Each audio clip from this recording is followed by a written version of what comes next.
Selon moi, la façon dont est utilisée la musique dans la mémoire de la peau devrait être un exemple pour tous ceux qui veulent faire des films d'action. Un abus de musique cache souvent un malaise de la part du réalisateur qui voit bien que sa scène n'est rien sans musique. Prenez l'exemple de Die Hard 5 ou Fast and Furious. Ici, la musique, ou devrais-je dire le silence, est utilisée à bon escient. Regardez par exemple cette scène qui dans tout autre film d'action ne pourrait pas se passer de musique de suspense.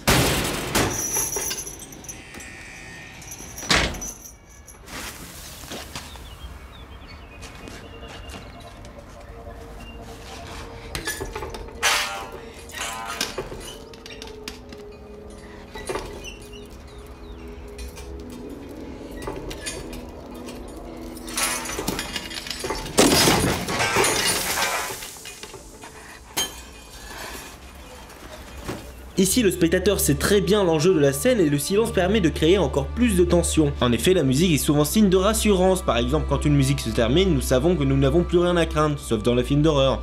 Ou quand la musique se relance, nous savons qu'il va y avoir de l'action, et parfois nous pouvons même prévoir quand la scène va s'arrêter seulement en écoutant cette bande son. De plus, la musique est parfois signe de flemmardise. Oui, pas de musique signifie qu'il faudra travailler le son et les bruitages avec détail. Dernier exemple avant de vous quitter, cette scène se situe à la fin du film, spoilers, et m'a mis juste sur le cul. Ça peut être étonnant car vous allez le voir, on peut trouver ce genre de cascade dans n'importe quel film d'action, mais ici ce n'est pas comme d'habitude, regardez.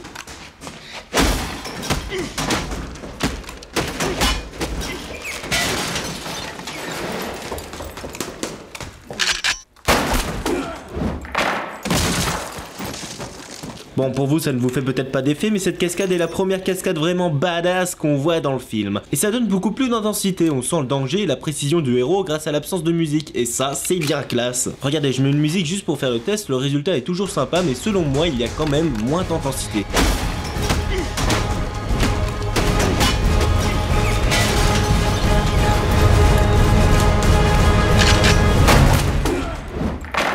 Bien sûr, le film n'est pas totalement silencieux et heureusement, la musique est très présente dans le film mais elle sait s'arrêter au bon moment pour donner des scènes plus intenses. Merci de m'avoir écouté.